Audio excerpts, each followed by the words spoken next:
Les références de l'Ancien Testament à la différence entre Dieu et l'homme ne s'appliquent pas au type particulier d'humanité de Jésus. Tout ce qu'elles nous disent, c'est que Dieu n'est pas un homme comme nous le concevons. C'est un contraste, pas une restriction. Rien n'empêche logiquement Dieu de devenir un homme d'une telle nouvelle manière.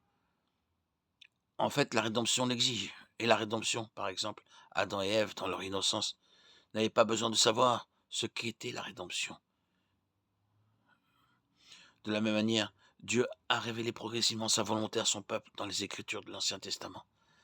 Et ces gens étaient responsables de se comporter dans l'obéissance en fonction de l'endroit où ils se trouvaient sur la ligne temporelle de la révélation.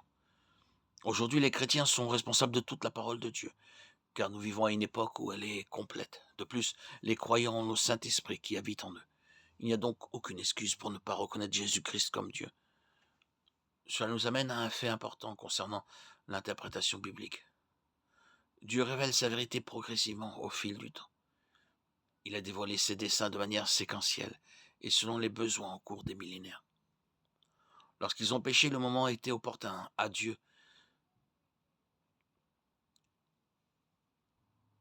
d'exposer pour eux cette révélation qui a été donnée à un moment donné dans le temps.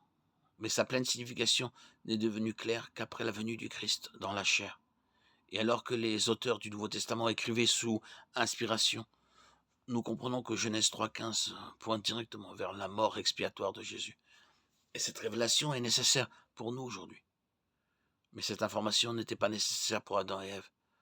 Leur ignorance d'avant la chute, formulée comme elle l'était dans l'innocence, leur convenait.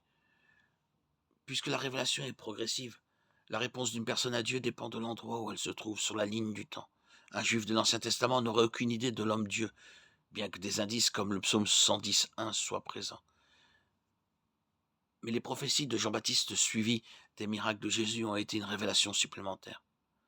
En fait, les miracles de Jésus étaient des signes destinés à prouver qui il était. Jésus a fait encore beaucoup d'autres miracles en présence de ses disciples qui ne sont pas écrits dans ce livre. Mais ces choses ont été écrites afin que vous croyiez que Jésus est le Christ, le Fils de Dieu. Jean 20, 30, 31.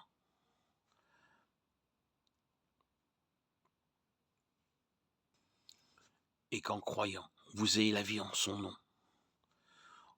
Aujourd'hui encore, les gens doivent répondre par la foi au miracle de Jésus. Ceux qui ne le font pas sont spirituellement aveugles.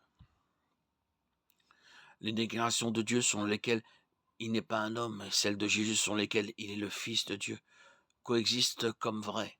Elles ne sont pas en conflit. La révélation est progressive et les concepts de l'Ancien Testament sont plus pleinement développés dans le Nouveau Testament. Enfin, Dieu a toujours eu à l'esprit que le Fils deviendrait chair et demeurerait parmi les hommes. Donc Dieu n'a jamais changé d'avis au sujet de devenir un homme.